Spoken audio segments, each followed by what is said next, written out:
سید ولد آدم خیر الانام، اس پہ لاکھوں درود، اس پہ لاکھوں سلام۔ بسم اللہ الرحمن الرحیم۔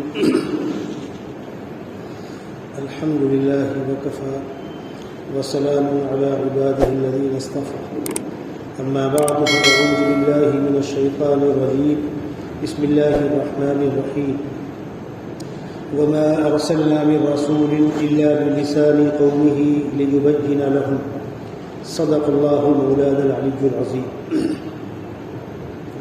محترم بزرگوں، اللہ تبارک و تعالی نے اس دنیا میں جب انسانوں کو بسایا اور انسانوں تک اپنا پیغام پہنچانے کے لیے انسانوں میں سے ہی کچھ نیک بندوں کا انتخاب کیا جن کو نبی اور رسول کہتے ہیں، ان بندوں پر اپنے فرشتے کی معرفت، اپنا کلام اتارا، کسی کے اوپر کتابچہ اتارا اور کسی کے اوپر باقاعدہ ضخیم کتابیں اتاری۔ انبیاء کرام تو 1,00,000 سے زیادہ آئے، جس کی صحیح تعداد علاقے تو اللہ کو ہی معلوم ہے، لیکن اجمالی طور پر انبیاء کرام تقریباً 1,25,000 آئے۔ الگ الگ علاقوں میں الگ الگ انبیاء کرام آئے۔ جو نبی جس قوم میں کام کرنے کے لیے بھیجا گیا، اس نبی کو اس قوم کی زبان دی گئی۔ تقریباً 99% 99% انبیاء کرام جہاں انہیں کام کرنا تھا وہیں پیدا کیے گئے، اسی قوم میں پیدا ہوئے، وہیں پلے بڑھے، جن کا کیریکٹر بالکل صاف، بے داغ، انسانیت کے اعلیٰ معیار پر، شرافت کے اعلیٰ معیار پر۔ اس لیے کہ یہ بات اچھی طرح آپ ذہن میں رکھیں، جب کوئی انسان دعوت کا کام کرتا ہے، غیروں میں یا مسلمانوں میں بھلائی کا پیغام دینے کا کام کرتا ہے، تو لوگ زبان سے کہیں یا نہ کہیں لیکن نگاہیں اٹھتی ہیں کہ ان کا خود کیریکٹر کیسا ہے۔ ایسا تو نہیں کہ ہم کو سمجھاتے اور خود اسی گندگی کے اندر ملوث ہے۔ اگر ایسا ہوا، قول و فعل میں تضاد ہوا، تو بات میں وزن نہیں ہوتا۔ آپ دیکھیے ہمارے اکابر اکثر بہت بڑے مقرر نہیں ہوتے تھے، بہت لچھے دار بیان نہیں کرتے تھے، سیدھی سادی باتیں کرتے تھے، لیکن باتوں میں اثر ہوتا تھا۔ کیوں؟ اس لیے کہ سننے والا یہ یقین رکھتا تھا کہ یہ جس بات کو سچ سمجھیں گے وہی کہیں گے، اور اللہ ان کی زبان سے کہلواتا تھا، اس کا اثر ہوتا تھا۔ لمبی لمبی تقریریں کرنا، لچھے دار باتیں کرنا، اگر پیچھے خود کیریکٹر اچھا نہ ہو تو بات میں وزن نہیں ہوتا۔ انبیاء کرام ان کی سب سے بڑی خوبی یہ تھی کہ وہ اپنی ذات سے کیریکٹر کے بہت ہی اعلیٰ معیار پہ ہوتے تھے۔ اسی لیے سیدنا محمد رسول اللہ صلی اللہ علیہ وسلم کی جب مخالفت شروع ہوئی، تماشے بازیاں شروع ہوئی، تو خداوند قدوس نے آپ کی زبان سے یہ جملہ نکلوایا، آپ کہیے ان نالائقوں سے، فقط لبثت فیکم عمرا من قبلی افلا تعقلون، 40 سال تمہارے بیچ میں گزارے ہیں میں نے، کوئی ایک داغ بتلاؤ۔ بچپن، جوانی، 40 سال تک کی عمر میں کوئی ایک واقعہ نہیں ہے جھوٹ بولنے کا، دھوکہ دینے کا، ظلم کرنے کا۔ اور جیسے ہی نبی نے اعلان نبوت کیا، تماشے بازیاں شروع ہو گئی۔ اس کا مطلب کیریکٹر میں کوئی کمی نہیں ہے، تم کو اس پیغام سے اختلاف۔ اسی لیے بارہا ایسا ہوا کہ جب باہر کے لوگوں نے پوچھا مکے والوں سے کہ تم ان کی مخالفت کر رہے ہو، وجہ؟ جو سماجی برائیاں ہیں اس میں سے کوئی ان کے اندر ہے نہیں، کبھی جھوٹ بولے نہیں، دھوکہ دیا نہیں، کسی کا مال جبرن غصب کیا نہیں، کسی کی بہو بیٹی پر غلط نگاہ اٹھائی نہیں، تو پھر اعتراض کی بنیاد کیا ہے؟ وہ صاحب ان کی باتوں سے نظریاتی اختلاف پیدا ہوگا، ٹکراؤ پیدا ہوگا وغیرہ وغیرہ، یعنی تمہاری برائی کو برائی نہ کہا جائے، یہی چاہتے ہو؟ میں آپ کو بتلا دوں، ایک مزاج ہوتا ہے، کہیں پر وہ گندگی کی آخری کوالٹی پر ہوتا ہے، ورنہ عام طور پر ہر سماج کے اندر وہ کیڑا پایا جاتا ہے۔ شادی میں مہر،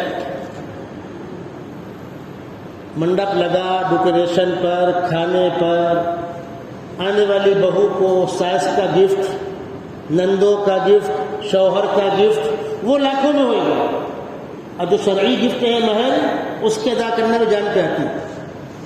مہر وہ 3000 باندھ، 4000 باندھ، 2500 باندھ دو۔ ارے بھائی مہر کی جو کم سے کم مقدار 10 درہم ہے وہ تو قیاس کرو۔ نہیں ہمارے یہاں اتنا ہی چلا آ رہا ہے، سمجھاؤ تو بڈھے بولیں گے پھر غریب کہاں گئی آئی، مجھ سے سابقہ پڑا۔ اب میں نے کہا منڈپ کیوں لگایا؟ پھر 1 لاکھ روپیہ کھانے پہ خرچہ کر رہا ہے تب غریب نہیں ہے، اور وہ مہر جو شوہر بیوی کو دے گا، ڈوب مرنے کی بات ہے۔ ارے اپنی بیوی کو دے رہا ہے کم وقت، گھی گرا کھچڑی میں، کھچڑی میاں کے پیٹ میں، اس مہر کی ادائیگی میں جان پہ آتی کیا ہے؟ سماج۔ راجستھان میں ایک جگہ بارات آئی، مہر کی مقدار طے کرنے میں اختلاف ہوا، وہ کم بندھا رہے تھے، مجھ سے لوگ رابطے میں تھے فون پر، میں کہتا بھائی کم سے کم 3000 تو کرو، وہ شاید 2100-2200 کے اڑے ہوئے تھے، بالآخر بارات لوٹ گئی، نکاح نہیں ہوا۔ واہ سبحان اللہ، یہ کیا ہے؟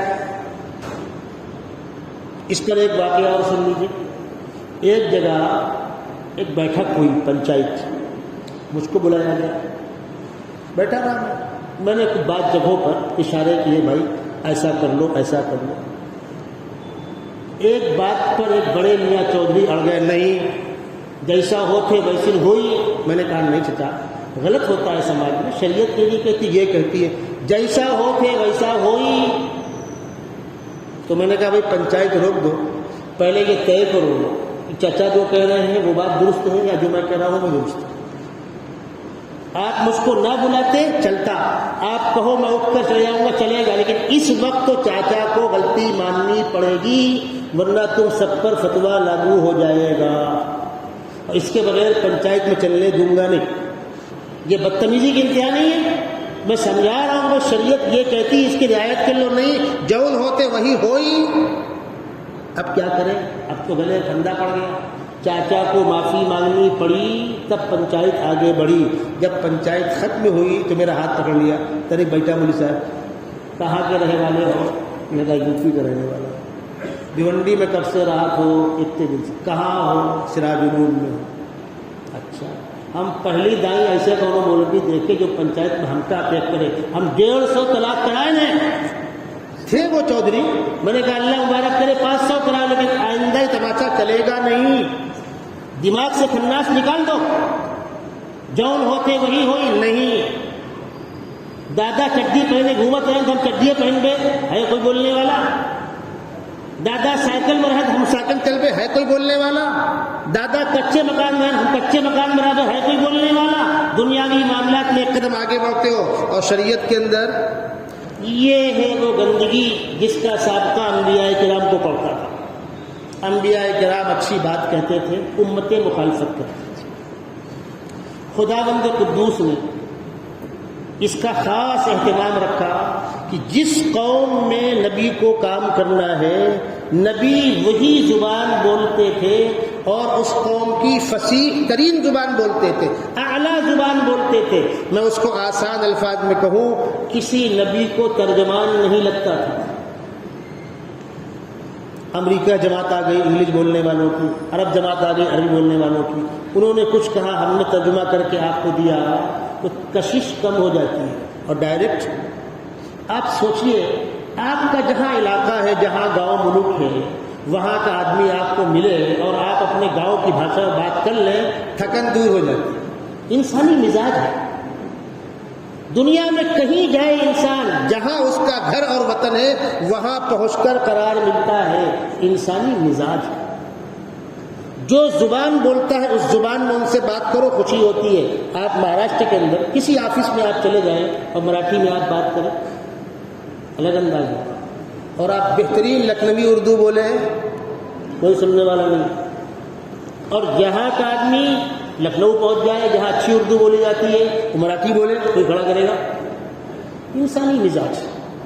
انبیاء کرام اپنی قوموں سے ان کی زبان میں گفتگو کرتے تھے اور پیار و محبت کے لب و لہجے میں گفتگو کرتے تھے۔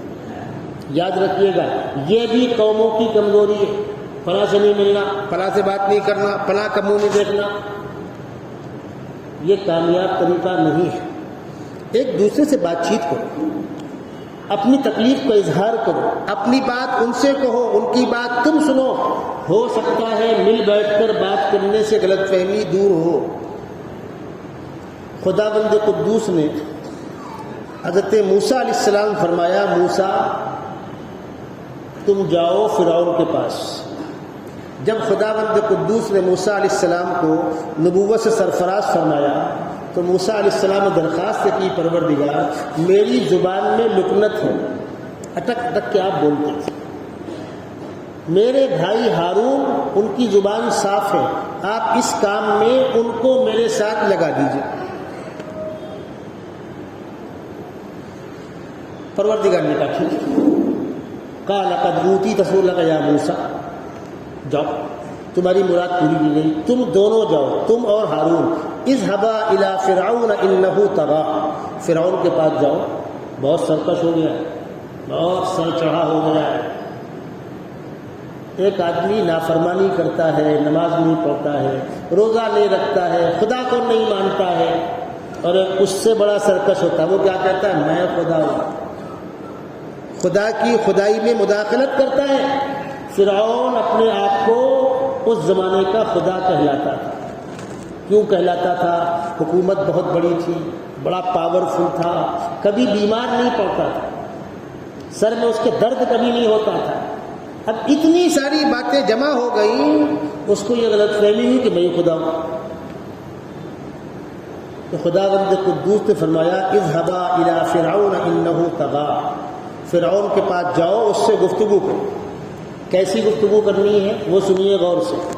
فقولا له قولا لجنا، نرم لب و لہجے میں بات کرنا، تو کافر، تو جہنمی، تو ظالم، یہاں شروعات مت کرنا، پیار و محبت کی بات کرنا۔ لعلہ یتذکر او یخشی، ہو سکتا ہے سمجھ میں آ جائے اور ہو سکتا ہے خوف خدا دل میں آئے اور توبہ کر لے۔ تو ہم نے دروازہ ابھی بند نہیں کیا، پروردگار فرما رہے ہیں دروازہ ہم نے فرعون کے لیے بند نہیں کیا، آجا تو بھی آجا۔ گئے، بات چیت کی، سمجھایا، اس نے اپنے تماشے کیے جس کی تفصیل بعد میں آئے گی، لیکن گفتگو نرم لب و لہجے میں ہونی چاہیے۔ اپنی بات کہو، سامنے والے کی بات سنو، منہ پھلا کر مت بیٹھو، فلانا فلانا فلانے کا فلانا فلانا فلانا تنظیم کا حصہ، فلانا فلانی پارٹی کا حصہ، ہم اس سے بات نہیں کریں گے۔ یہ دماغ کا وہ کیڑا ہے عوام کا جو صحیح سوچ نہیں ہے۔ بیٹھو، بات چیت کرو۔ انبیاء کرام اپنی اپنی قوموں کو اللہ کا پیغام سناتے تھے، مخالفتیں شروع ہوتی تھی۔ اس مخالفت کے پیچھے دو بنیادیں ہوتی تھیں۔ کچھ لوگ تو اطمینان کرنا چاہتے تھے، سوچ لے، سمجھ لے، پرکھ لے تب مانے، ٹھیک ہے برائی نہیں۔ اور کچھ لوگ طے کر کے بیٹھے کہ ماننا نہیں ہے، 2-2 5 کا ہی پہاڑا پڑنا ہے، ماننا بہرحال نہیں ہے۔ جو اطمینان چاہتے تھے ان کو مطمئن کرنے کی کوشش کی گئی، ان کے سوالات کے جوابات دیے گئے، اور جو 2-2 5 کا پہاڑا پڑھنے بیٹھے تھے ان کے پیچھے وقت ضائع نہیں کیا گیا۔ قرآن کے اندر دونوں طرح کی آیتیں، جو 2-2 5 کا پہاڑا پڑھنے بیٹھے صاف کہا گیا ختم اللہ علی قلوبہم وعلی سمعہم وعلی ابصارہم، آنکھیں ہوتے ہوئے اندھے ہیں، کان ہوتے ہوئے بہرے ہیں، زبان ہوتے ہوئے گونگے ہیں. ان الذین کفروا سواء علیہم انذرتہم ام لم تنذرہم لا یؤمنون. پیغمبر اپنا وقت ضائع مت کیجیے ان کے پیچھے، ان کو ماننا نہیں ہے. البتہ آپ جائیں گے، بات کریں گے تو آپ کا اجر محفوظ ہے، لیکن آپ پریشان نہ ہو. ان سے بہتر ہے کہ آپ ماننے والوں پر محنت کریں. نہ ماننے والوں کے سوالات کے جوابات دینے پر توجہ نہیں دی گئی، ماننے والوں کو مطمئن کیا گیا. ماننے والے کچھ مطالبات کرتے تھے، کچھ سوالات کرتے تھے، سوالات کے جوابات دیے گئے، مطالبات پورے کیے گئے. اب جس نبی کا جس قوم سے سابقہ ہوتا تھا، اس قوم کے نزدیک اس زمانے میں مشکل ترین کام کیا ہو سکتا ہے وہ ڈھونڈ کے لاتے تھے، یہ کر کے بتلاؤ. اب وہ مشکل ترین کام جو انسانوں سے نہ ہو سکے اس کا مطالبہ پیغمبروں سے ہوتا تھا. اور پھر جب پیغمبر وہ مشکل کام کر دیتے تھے اور انسانیت اس کا مقابلہ کرنے سے عاجز ہوتی تھی، اس مشکل ترین کام میں پیغمبر چیلنج کو قبول کرتے تھے اور لوگ ان کا مقابلہ کرنے سے عاجز رہتے تھے. اس صفت کا نام ہے معجزہ. معجزہ عربی کا لفظ ہے عاجز کر دینے والی صفت. مثال سمجھیے، سیدنا محمد رسول اللہ صلی اللہ علیہ وسلم جس قوم میں پیدا ہوئے وہ قوم بہت اچھی زبان بولتی تھی، شعر و شاعری کے ماہر تھے، زبان و کلام کے ماہر تھے. وہ اپنے آپ کو عرب کہتے تھے، دنیا کو عجم کہتے تھے. عرب کے معنی بولنے والا، عجم کے معنی گونگا. خداوند قدوس نے ان کے درمیان اپنے محبوب صلی اللہ علیہ وسلم کو پیدا کیا. مکے والے پڑھتے تھے، محنت کرتے تھے، بڑے بڑے استادوں کے پاس رہتے تھے، پھر وہ ماہر ادیب بنتے تھے. سیدنا محمد رسول اللہ صلی اللہ علیہ وسلم نے کہیں نہیں پڑھا، کسی مکتب میں نہیں پڑھا، کوئی آپ کا استاد نہیں. لیکن جب زبان کھلی تو اس چیلنج کے ساتھ کھلی، وَإِن كُنتُمْ فِي رَيْبٍ مِّمَّا نَزَّلْنَا عَلَىٰ عَبْدِنَا فَأْتُوا بِسُورَةٍ مِّن مِّثْلِهِ وَادْعُوا شُهَدَاءَكُم مِّن دُونِ اللَّهِ. انسانوں، جو کلام محمد صلی اللہ علیہ وسلم پڑھ کے سنا رہے ہیں، اگر کسی کو شبہ ہے کہ انسانوں کا کلام ہے تو تم بنا کے لے آؤ. اور جو شخص امی ہے، لکھا ہوا پڑھ نہیں سکتا، اپنے قلم سے لکھ نہیں سکتا، اس کی زبان پر یہ کلام جاری ہو رہا ہے، تو علاوہ اس کے کہ یہ اللہ کا کلام ہے اور کیا ہو سکتا ہے. اور اگر تم کو شبہ ہے، کہیں سے پوچھ کے لے آئے ہوں گے، کہیں چرا کے لے آئے ہوں گے، کسی سے مانگ کے لے آئے ہوں گے، گھوڑا اور میدان تمہارے سامنے ہے. وَادْعُوا شُهَدَاءَكُم مِّن دُونِ اللَّهِ إِن كُنتُمْ صَادِقِينَ. تم بھی جمع کر لو اپنے ہمدردوں کو. فَإِن لَّمْ تَفْعَلُوا، لیکن یاد رکھنا اگر مقابلے میں کامیاب نہ ہو سکے، وَلَن تَفْعَلُوا، اور پیشگی جواب سن لو، تمہارے بس کا سودا نہیں ہے. فَاتَّقُوا النَّارَ الَّتِي وَقُودُهَا النَّاسُ وَالْحِجَارَةُ، تو پھر اس آگ سے ڈرو جس کا ایندھن انسان اور پتھر بننے والے ہیں. کتنا مرچا لگا ہوگا مکے والوں کو، بہت کوشش کی لیکن کامیاب نہیں ہو سکی. حضرت صالح علیہ السلام نے اپنی قوم کو دعوت دی. قوم نے کہا صالح ہم مان لیں گے لیکن ہماری شرط پوری کرو. کیا؟ یہ گاؤں کے سامنے پہاڑ ہے، یہ پہاڑ پھٹے، اس کے اندر سے اونٹنی نکلی. سبحان اللہ، پہاڑ کے اندر سے اونٹنی، چلو. اور اونٹنی نکلتے ہی بچہ دے. انسانی دنیا میں کیسا ہوتا ہے؟ میں نے کہا نا کہ لوگ چھانٹ کے ڈھونڈ کے لاتے تھے. ایسی کوئی چیز پیش کرو کہ انسان کے بس کا نہ ہو. تو صالح دعا کیا، پروردگار قوم یہ مطالبہ کر رہی ہے اور آپ کے لیے کچھ مشکل نہیں ہے. پروردگار نے کہا قبول کر لو. قوم سے کہو چلو گاؤں کے بعد گئے، پہاڑ پھٹا، اونٹنی نکلی. اونٹنی نے نکلنے کے بعد بچہ دیا. اب مانو کچھ لوگوں کے سمجھ میں آ گیا کہ بھائی یہ نبی ہے.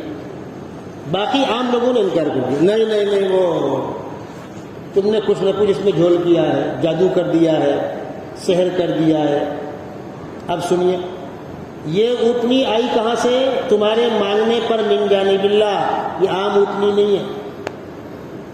تم نالائق ہو، تم نہیں مانتے ہو، لیکن دیگر مخلوق وہ سب سمجھ رہے ہیں کہ اللہ کی نشانی ہے۔ اب جب یہ اونٹنی چلتی تو باقی جانور راستہ چھوڑ دیتے، ہٹ جاتے، چراگاہ جانور بھاگ جاتے، پانی کے گھاٹ میں جاتی اونٹنی جانور بھاگ جاتے سب۔ ایک بڑی مصیبت پیدا ہو گئی، اب کیا کریں؟ سالے اس اونٹنی کو ختم کرو ورنہ ہمارا کیا ہوگا؟ ارے بھائی مانگی مصیبت ہے، تم نے مانگا ہے نا بھائی۔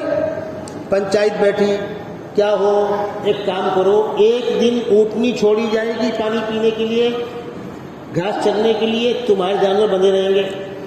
دوسرے دن وہ چھوڑے جائیں گی، اونٹنی بنی رہے گی۔ قال هذه ناقة لها شرب ولكم شرب يوم معلوم ولا تمسوها بسوء فيأخذكم عذاب يوم عظيم۔ طے ہو گیا۔ یہ بھی قبول نہیں کہ نہیں ایسا کیسے ہوگا، ایک دن رک کر جانور کیوں چلے جائیں گے، روز جائیں گے، پھر اس اونٹنی کو ختم کرو۔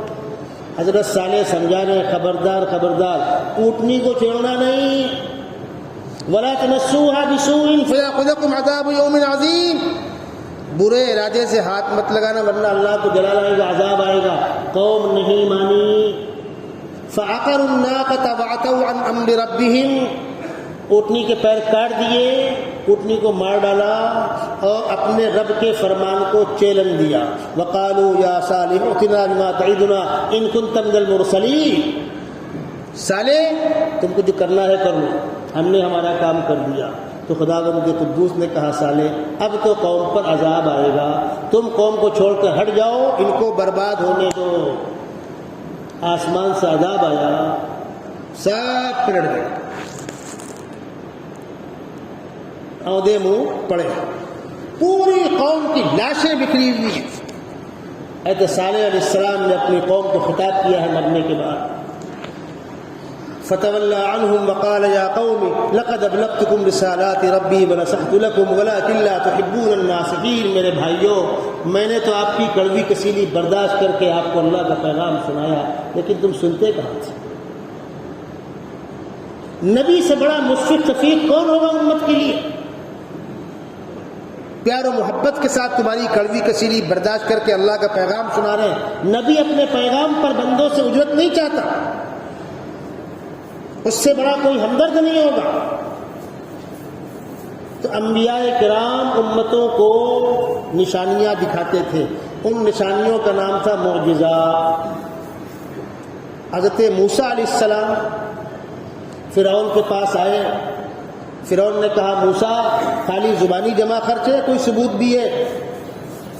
تو آپ نے اپنے بغل میں ہاتھ ڈالا تو ہاتھ سفید ہو گیا، چمکدار، جس پر نگاہ ٹکے نہیں۔ فرعون کی آنکھیں ایک دم دھندلا گئی، اس نے کہا موسیٰ اس کو ہٹاؤ، اس کو ہٹاؤ۔ دوبارہ ہاتھ ڈالا تو ہاتھ ویسا کا ویسا ہی ہو گیا۔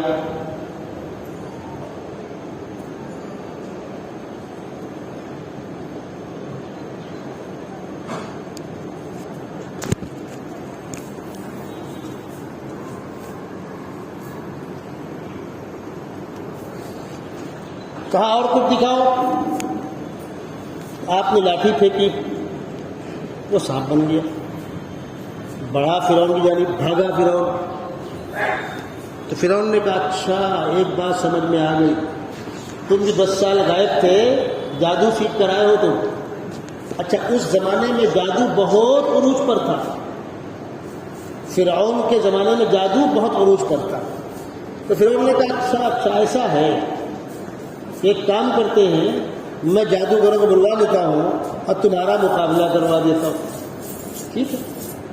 ایک دن طے کر لو۔ ایک تہوار کا دن تھا، وہ طے ہو گیا۔ ایک بڑے میدان میں انتظامات کرا دیے گئے، پورے ملک میں اعلان ہو گیا کہ سارے جادوگر جمع ہو جائیں، بادشاہ سلامت نے مقابلہ رکھا ہے۔ ایک نیا بندہ کھڑا ہوا ہے جو اپنے آپ کو نبی کہتا ہے اور تم کو اس سے مقابلہ کرنا ہے۔ جادوگر آ گئے، آنے کے بعد فرعون سے پوچھا کہ حضرت ہم محنت تو کریں گے لیکن اگر مقابلے میں کامیاب ہو گئے تو کچھ ملے گا؟ إِنَّ لَنَا لَأَجْرًا إِن كُنَّا نَحْنُ الْغَالِبِينَ، تو فرعون نے کہا بالکل ملے گا، منہ مانگے انعامات دوں گا، اونچے اونچے عہدے دوں گا، اپنا مقرب بنا لوں گا۔ قال نعم وانکم اذا لمن المقربین۔ جادوگر خوش ہو گئے، مقابلے کا وقت آیا۔ ان لوگوں نے پوچھا کہ موسیٰ تم شروع کرو گے کہ ہم شروع کریں؟ قالوا یا موسیٰ اما ان تلقی واما ان نکون نحن الملقین۔ حضرت موسیٰ نے کہا تم شروع کرو۔ جادوگروں نے اپنا اپنا کرتب دکھایا، اور یہ بات آپ کے ذہن میں رہے کہ جادوگر کسی چیز کو ٹارگٹ کر کے اپنا جادو پختہ کرتا ہے، یہ اصول ہے۔ کوئی لکڑی پر، کوئی لوہے پر، کوئی سور کے دانت پر، کوئی شیر کے دانت پر، کوئی ہڈی پر، کوئی چمڑی پر، الگ الگ جادوؤں کا سسٹم ہوتا ہے۔ اس پر پڑھ کر پھونکتے رہتے ہیں، پڑھنا پھونکنا، پڑھنا پھونکنا، پڑھنا۔ 10 سال کے بعد اس کے اندر کشش پیدا ہوتی ہے۔ اس سامان کی بڑی حفاظت کرتے ہیں، وہ پونجی گھر لوٹ جائے چلے گا، یہ ضائع نہیں ہونا چاہیے۔ یہ اصول آپ کے ذہن میں رہے۔ اب وہ سارے جادوگر اپنا سامان لے کر آئے، کوئی لٹیا، کوئی ڈنڈی، کوئی رسی، کوئی لوہا، کوئی دانت، کوئی چمڑا، اور اپنا اپنا اثر دکھا کر چھوڑا میدان میں۔ پورا میدان جادو کے سامانوں سے، سانپ، بچھو، کتا، بلی، گھوڑا، بیل، بھر گیا پورا میدان۔ صورتحال کیا تھی؟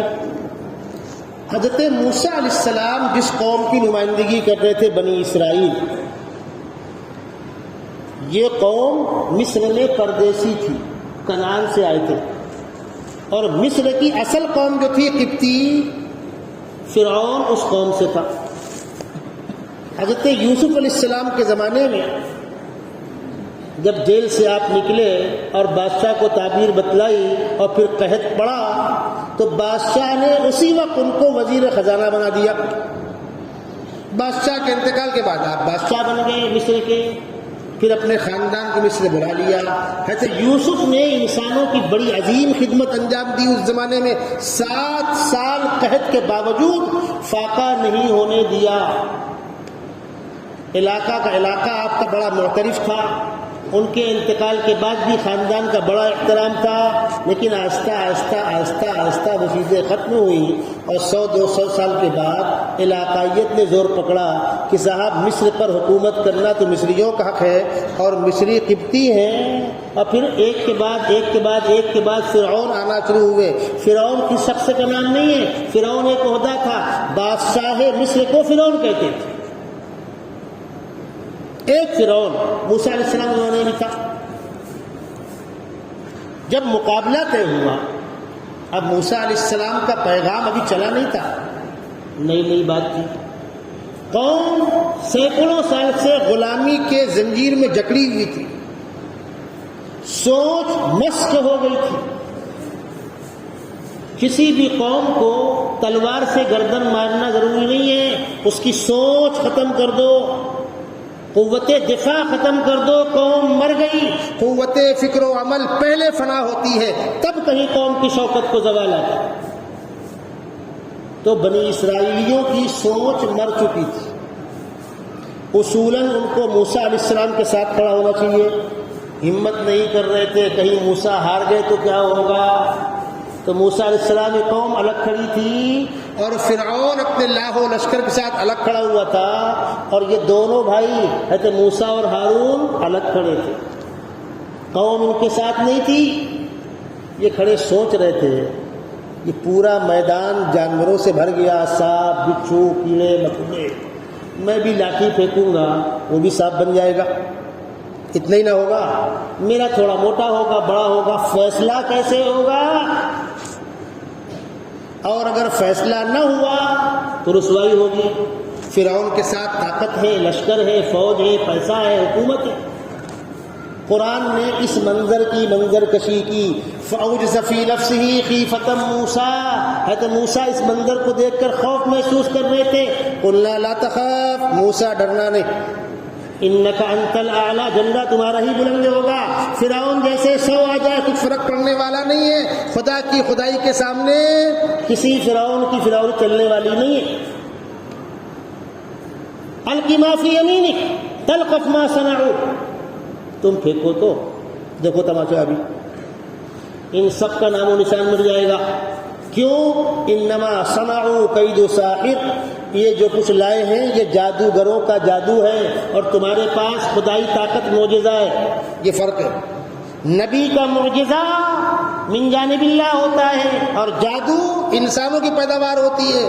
جب جادو کا مقابلہ پیغمبر کے معجزے سے ہوگا تو جادو کہیں ٹکنے والا نہیں ہے. انما صنعوا کید ساحر ولا یفلح الساحر حیث اتی، ساحر پیغمبر کے معجزے کے مقابلے میں کبھی کامیاب نہیں ہو سکتا. بس موسیٰ علیہ السلام نے لاٹھی پھینکی، وہ اژدہا بنا اور اس نے ایک طرف سے سب کو نگلنا شروع کیا. کچھ دیر میں پورا میدان صاف تنہا اژدہا بچا اور یہ بڑھا فرعون کی جانب. بھاگا چھوڑے کرسی اپنی، اے موسیٰ بچاؤ مجھ کو.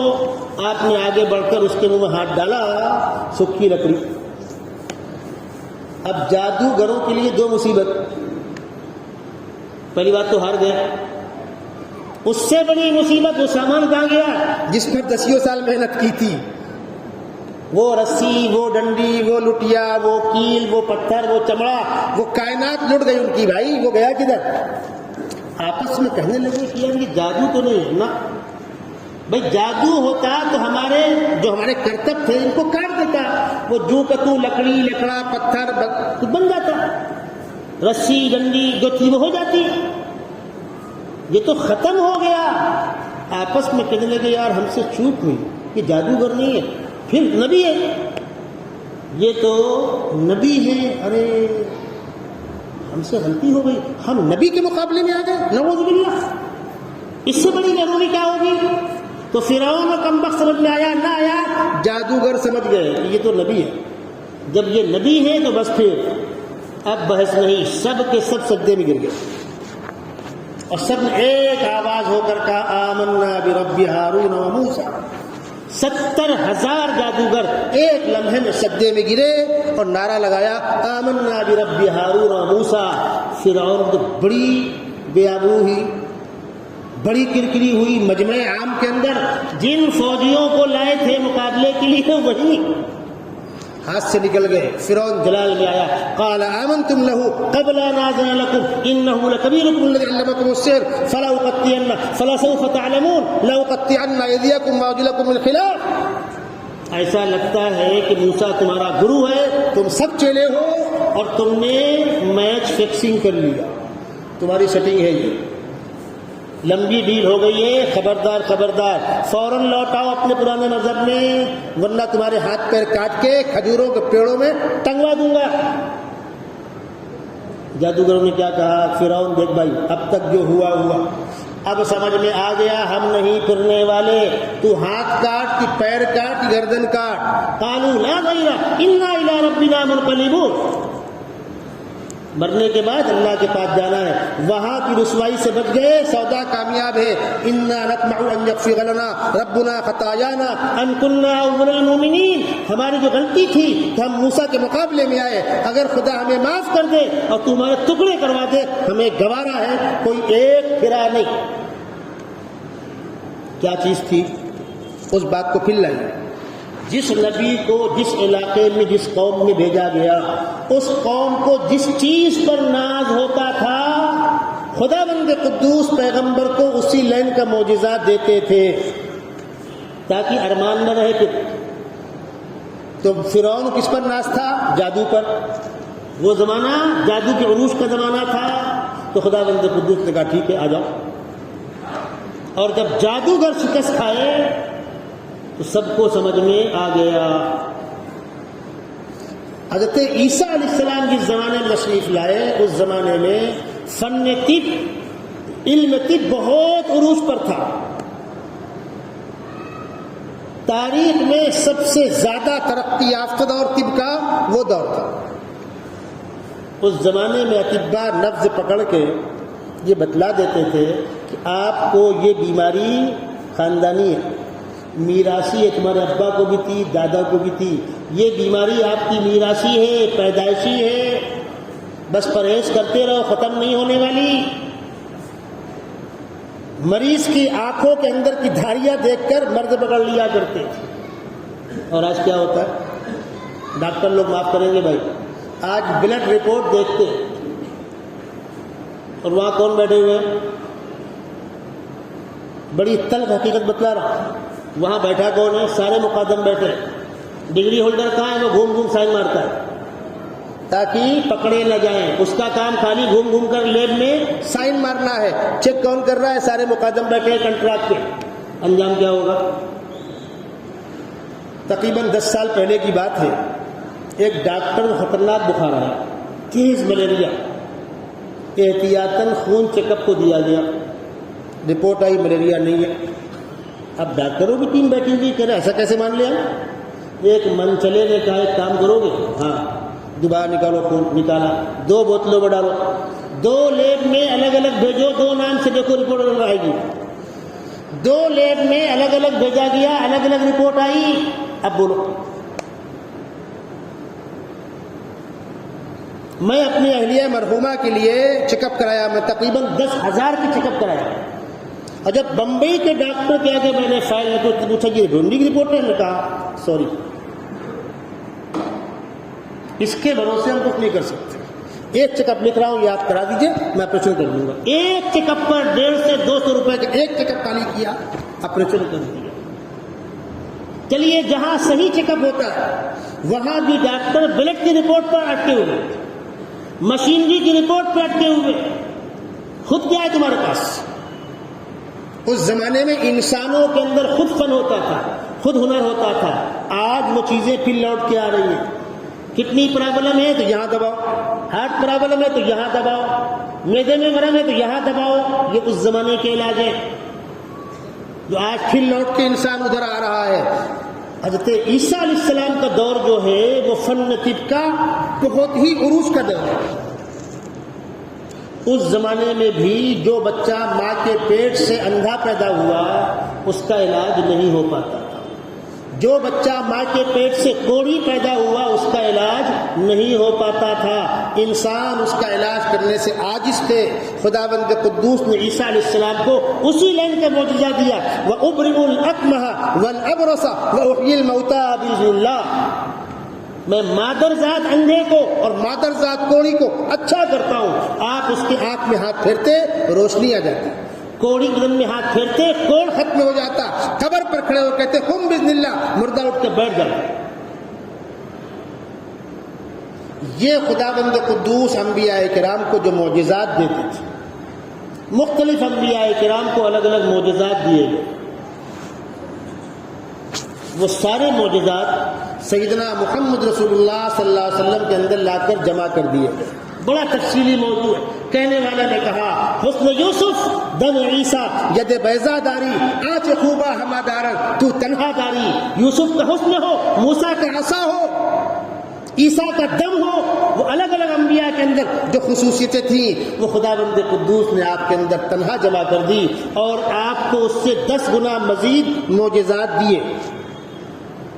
جو معجزات پچھلے انبیاء کرام کو دیے گئے تھے وہ طاقتیں آپ کو بھی دی گئیں. ایک ایسا معجزہ جو پچھلے کسی نبی کو نہیں دیا گیا وہ صرف آپ کو دیا گیا ہے اور قیامت تک باقی رہنے والا معجزہ ہے. وہ سنیے. پچھلے انبیاء کرام کی جو معجزات تھے وہ ان کی ذات کے ساتھ جڑے ہوئے تھے.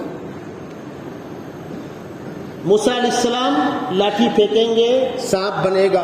موسیٰ علیہ السلام کے انتقال کے بعد لاٹھی میں اور آپ پھینکوں کچھ نہیں ہونے والا. عیسیٰ علیہ السلام اندھے کے آنکھ میں ہاتھ پھیریں گے تو آنکھ کی روشنی آ جائے گی. تو عیسیٰ علیہ السلام کا ہاتھ تو ہونا. پچھلے انبیاء کرام کے جتنے معجزات تھے وہ ان کی ذات کے ساتھ مخصوص تھے. اور آسان الفاظ میں کہوں، ایک آدمی بڑا اچھا باکسر ہے، وہ باکسنگ چلائے گا تب نا. بڑا اچھا پہلوان ہے، اس کے پہلوان کا نام لے کر بیٹا پہلوان بن جائے گا، پوتا پہلوان بن جائے گا. وہ دادا پہلوان تھے ان کی باڈی تھی، ایسے تھے ویسے تھے. ایک اچھا کھلاڑی ہے وہ کھیلے گا تب نا. ایک تیز دوڑ کا ماہر ہے دوڑے گا تب نا. تیراکی کا ماہر ہے تیرے گا تب نا. بعد میں وہ چیز باقی نہیں رہنے والی. سیدنا محمد رسول اللہ صلی اللہ علیہ وسلم کو اس قسم کے بہت سے معجزات دیے گئے. سب سے اہم معجزہ آپ کا قرآن مقدس، اور قرآن علمی معجزہ ہے. قرآن علمی معجزہ ہے، اور علم صاحب علم کے جانے کے بعد بھی برقرار رہتا ہے. کیسے؟ سینکڑوں پہلوؤں سے. قرآن مقدس سینکڑوں پہلوؤں سے معجزہ ہے. ایک موٹی سی مثال، یہ قرآن امت کو کہاں سے ملا؟ سیدنا محمد رسول اللہ صلی اللہ علیہ وسلم سے. آپ لکھنا جانتے تھے؟ نہیں. لکھا ہوا پڑھتے تھے؟ نہیں. تو آیا کہاں سے؟ اس کتاب کی حقانیت کی سب سے بڑی دلیل یہ ہے کہ آپ صلی اللہ علیہ وسلم امی ہیں. آپ کے امی ہونے کے باوجود لوگوں نے کوشش کی کہیں سے جوڑ دیتا. ایک بڑھئی تھا جو بہت پڑھا لکھا تھا، وہ عبرانی زبان بولتا تھا، جس زبان میں موسیٰ علیہ السلام کو کتاب دی گئی تھی. تو لوگوں نے کافی دماغ لگایا، وہ فلانے کے پاس جاتے ہوں گے اور فلانے سے پوچھ کے لاتے ہوں گے، جبکہ اللہ کے نبی صلی اللہ علیہ وسلم کی اس شخص سے کوئی ملاقات نہیں ہے. الزام لگایا تو قرآن نے جواب دیا، عقل سے پیدل ہو، کم سے کم الزام لگانے پہلے سوچ تو لیا ہوتا. لسان الذی یلحدون الیہ اعجمی وہذا لسان عربی مبین. قرآن تو عربی زبان میں ہے اور اس کی زبان عبرانی ہے. زبان یعنی من ترکی ومن ترکی نمیدانم. کسی ایسے شخص کا انتخاب کیا ہوتا جو عربی بول رہا ہوتا. تم نے ایسے کا انتخاب کیا کہ عبرانی بولتا ہے، اس کی زبان عبرانی، آپ کی زبان عربی، کیا جوڑ؟ قرآن کے اندر آسمانی نظام پر گفتگو ہے، قرآن کے اندر زمین کے اندر کے نظام پر گفتگو ہے، قرآن کے اندر کائنات کے نظام پر گفتگو ہے، بارش کے نظام پر گفتگو ہے، دریائی نظام پر گفتگو ہے. ایک شخص جو دریا کے اندر 30 سال تک ایک اونچی پوسٹ پر وہاں مامور تھا. آج تو بہت عام ہو گئی وہ بات، اب تو ہر ملک میں لوگ جاتے ہیں شپ میں اور تنخواہیں اونچی اونچی ہوتی ہیں. دریا کے اندر کئی 100 فٹ نیچے جا کر رہتے ہیں، آکسیجن کے ساتھ تلاش کرتے رہتے ہیں، یہ ڈھونڈ وہ ڈھونڈ وہ ڈھونڈ، 2 4 دن وہ اندر رہتے. آج سے 50-60 سال پہلے دریاؤں کی تفصیلات انسانوں کے سامنے نہیں تھی. بہت ماہر لوگ ہوتے تھے، ان کے سامنے وہ تفصیلات ہوتی تھی. ایک شخص جس کی پوری زندگی دریائی نظام میں گزری اور 30 سال کی ملازمت کے بعد ریٹائر ہوا، اس نے قرآن پاک پڑھنا شروع کیا. کسی نے بتایا ہوگا کہ قرآن کے اندر دریائی نظام پر گفتگو ہے، تو سورہ نور 18ویں پارے کے اندر تذکرہ ہے اس کا.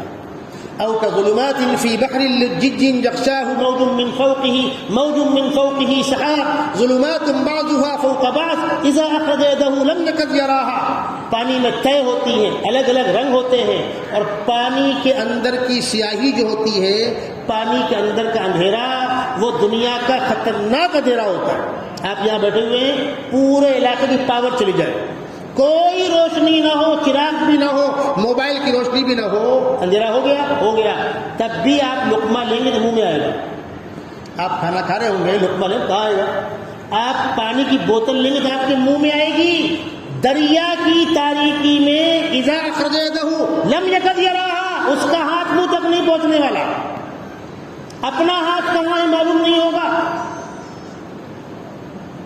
اس شخص نے پوچھا کہ یہ کتاب جس شخص کی ہے، دنیا کیا سمجھتی ہے کہ قرآن محمد صلی اللہ علیہ وسلم کی کتاب ہے، اور ہماری نادانی یہ ہے کہ ہم بتلا نہیں پاتے، نہیں آپ کی کتاب نہیں ہے، اللہ نے آپ پہ اتاری ہے، محمد صلی اللہ علیہ وسلم کی لکھی ہوئی کتاب نہیں ہے وہ.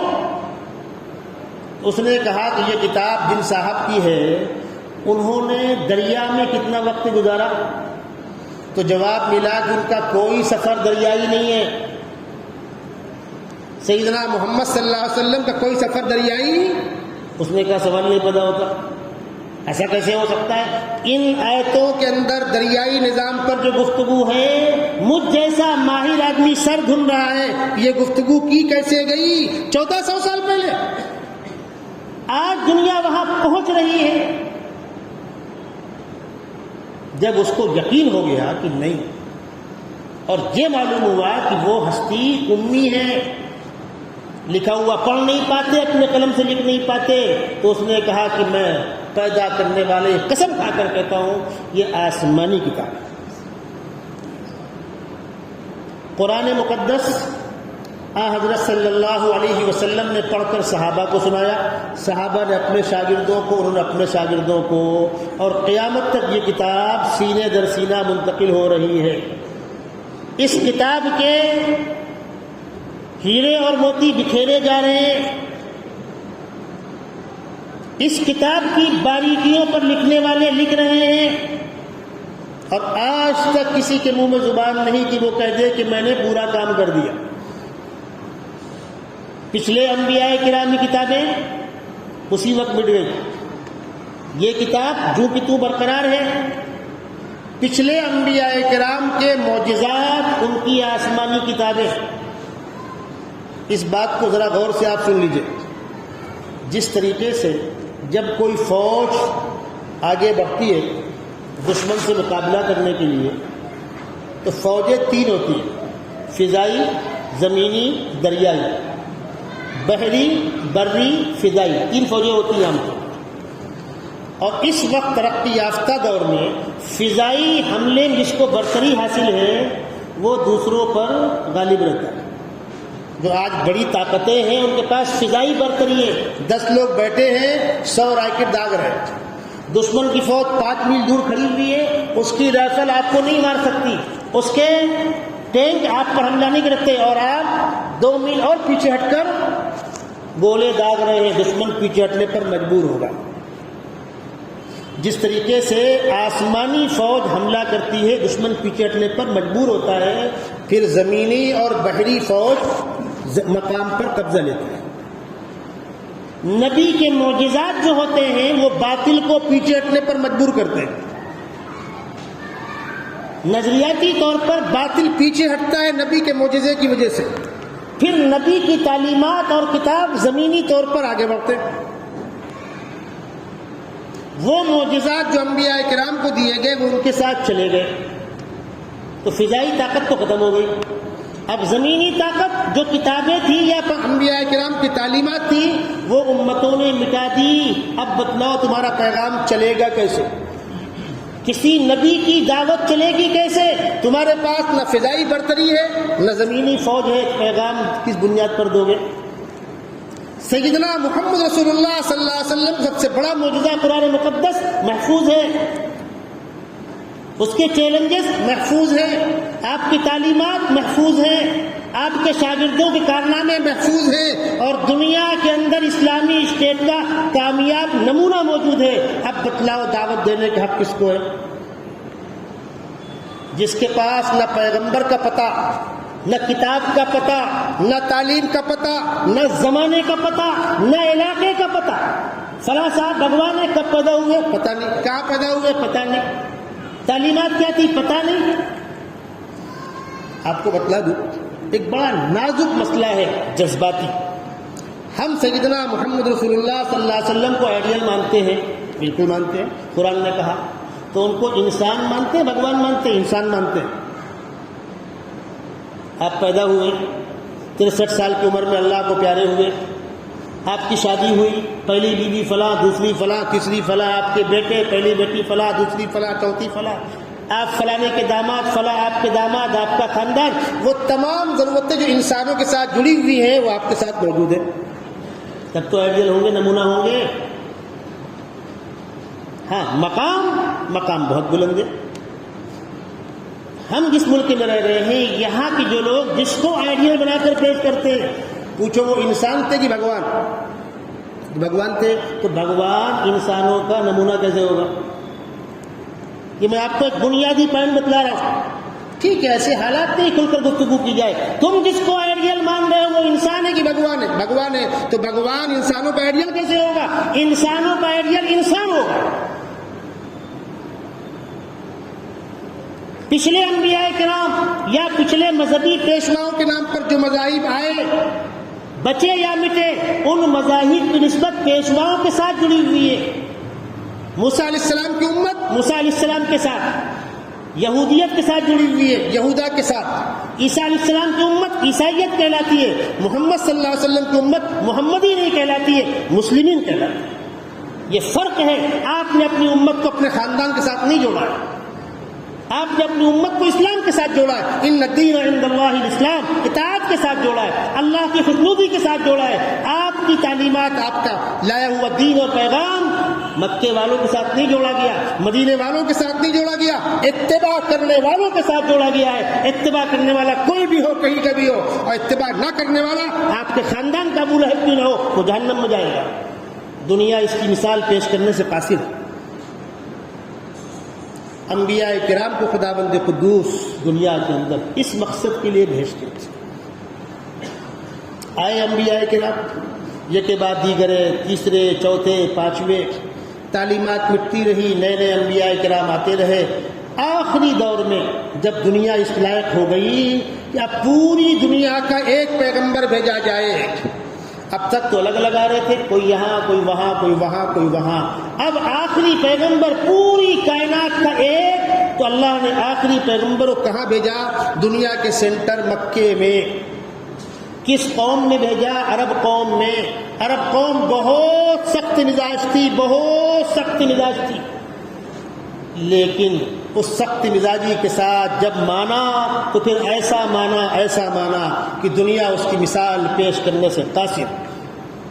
آپ ریت کے اوپر لکھیں، لکھ جائے گا. جھونکا یا ہوا کا مٹ جائے گا. پتھر میں ہتھوڑی چھینی سے گود گود کے آپ لکھیں، کئی دن لگے گا، لیکن ایک بار لکھ گیا تو پھر ہزاروں سال نہیں مٹنے والا. نرم دل قوموں میں لوگ آئے، کام کیا، صبح مانا، شام کو نکل گئے. سیدنا محمد رسول اللہ صلی اللہ علیہ وسلم نے عرب میں کام کیا. وہ عرب جو کسی قیمت پر کسی کے آگے جھکنے کو تیار نہیں تھے.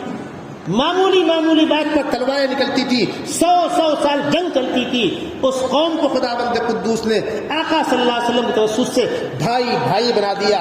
الف بین قلوبہم لو انفقت ما فی الارض جميعا ما الفت بین قلوبہم ولکن اللہ الف بینہم. مکے اور مدینے کے لوگوں نے کیسا مواقعات دکھائی، انصار اور مہاجرین میں کیسی مواقعات ہوئی. اسلام کے رشتے سے پورا عالم ایک ہو گیا.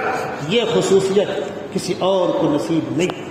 انشاءاللہ اگلی ملاقات میں گفتگو جاری رہے گی. دن کا آغاز غذائیت سے بھرپور ناشتے کے ساتھ حسینی تلبینہ، جو بنا ہوا ہے 100% پیور انگریڈینٹ کے ساتھ، جس میں کسی بھی آرٹیفیشل فلیور کا یوز نہیں کیا گیا ہے. اپنے شہر میں حاصل کرنے کے لیے آج ہی اس نمبر پر رابطہ کریں.